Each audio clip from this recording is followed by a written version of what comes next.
Hey guys, I'm back again to do another video for the HORRORman's channel. I'm a little bit behind, so this video is for June 27th, Saturday, Slashback Saturday.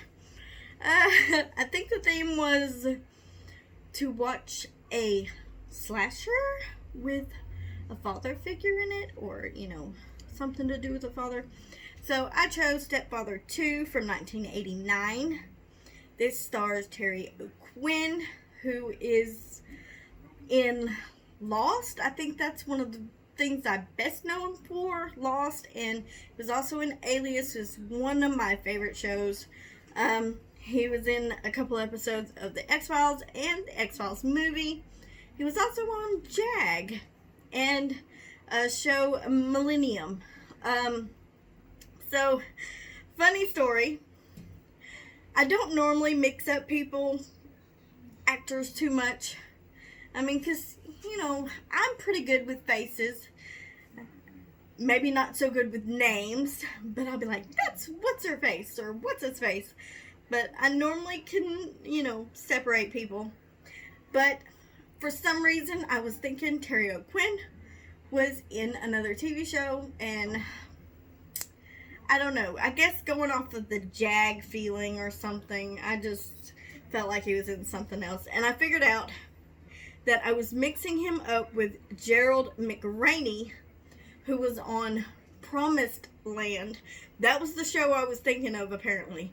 And, that dude, he's been in, like, Major Dad. And the only way I could look him up was from a holiday movie. I think it's a holiday romance or something. Anyways, I just remembered Naomi Judd was in it, and I'm like, okay. So I looked her up, and I figured out who I was thinking of.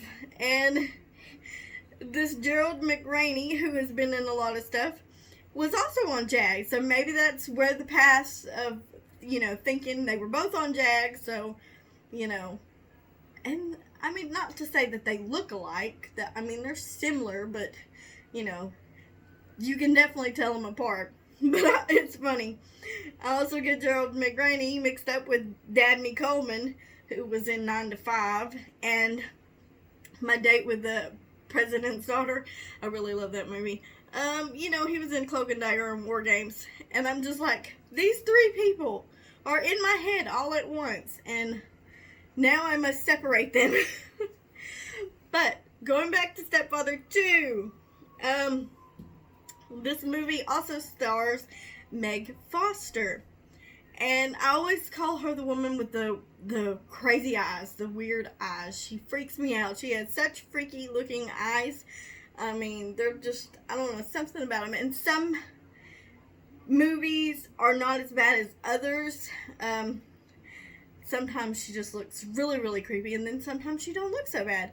I don't know if it's with age, maybe she looks more creepier with the eyes. I don't know.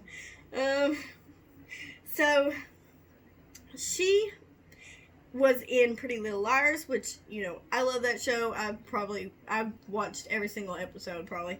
And she also was in the crossover Ravenswood. But the first thing I probably seen her in was Xena and Hercules. She was in a few episodes, and she played Hera. And, yeah, that's probably what I seen her in first. But she was also in They Live. I love that movie. This movie, Stepfather 2, also stars Carolyn Williams. She was in a couple of the Texas Chainsaw Massacre movies. Part 2 and Part 3. Maybe not such a big part in Part 3. It's been so long, I don't even know if I've seen Part 3. I think I've seen Part 2, but, I don't know. I'm going to have to go back through and, watch all of those, in a marathon or something, and probably be scared to death, but but she's been in a lot of stuff. She was in Leprechaun 3, Halloween 2, the remake, Hatchet 3, Sharknado 4, which, interesting fact, her character in Texas Chainsaw Massacre 2 is Stretch. In Sharknado 4, she is also Stretch in that movie. So it's got kind of a lot of references to the Texas Chainsaw movie in Sharknado 4. I didn't realize there was so many until I looked it up, and I was like, what? Oh, okay, well, that's kind of cool. Cool information, you know. You go to research stuff and you learn something new and you're like, what? So, yeah, that's kind of cool.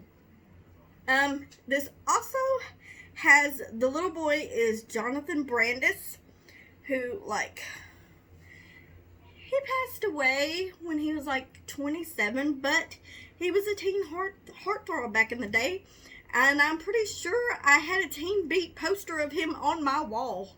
I mean, I don't know what from, but I mean, he was in Neverending Story 2, and he was in It, so, you know, It, that's a pretty good movie for back in the day, miniseries, whatever you want to call it. So, yeah. Anyways, this movie, yes, it does have a father in it, because we basically were making room for Daddy. That is one of the lines in the movie. And he also says, you will never find a better family man than me, Pumpkin. This dude, Terry O'Quinn's character, is just straight up crazy. You know, he busts out of like a freaking mental asylum hospital place, and I mean, he thought it out and planned everything, just had everything ready, and just amazingly escaped and started up in a new town as another person, and nobody knows the wiser, you know? It's just like crazy. And I'm just, I don't know. So, this whole movie, basically, I'm just thinking more stuff is going to happen. I mean, it was a good movie, and I was hoping there would be more deaths. There wasn't that many deaths. There was a few. I mean, other than the, you know, the people at the hospital, and then he killed like maybe 2 or 3 other people after that on his venture to have, let's say, maybe the perfect family. Is that what he's looking for? I don't know. He wants to have the perfect family, to love them, protect them, you know, cherish them no matter what. I don't know what's going on in this dude's head. But one of the girls is really suspicious of him. So, you know, of course, you know, when you got somebody suspicious, they're gonna get it. And, yeah. So, I really liked it. And most of it didn't happen till, you know, you had some in the beginning, and then most of it towards the end. And I don't know, I just thought more could happen in this movie. It was a good movie, but, you know, I don't know, it's slow at times. But I haven't, this was the first time I watched it. I've seen the first one. Now, I haven't seen the third one, so I'll probably end up watching that sometime. But, yeah. Well, it was alright. I mean, great cast. I like the people in it. It just, I just think a little more could have happened with it. I don't know, more suspense, more craziness, more killing. But anyways, I did have fun watching this movie and finding out all these little tidbits of information, and now you know I'm like really crazy and rambling about nothingness. But anyways, I had fun. Hopefully I will catch up this week and be right on track for Saturday, hopefully. Thanks for watching, and check out the HORRORman's channel. Until next time.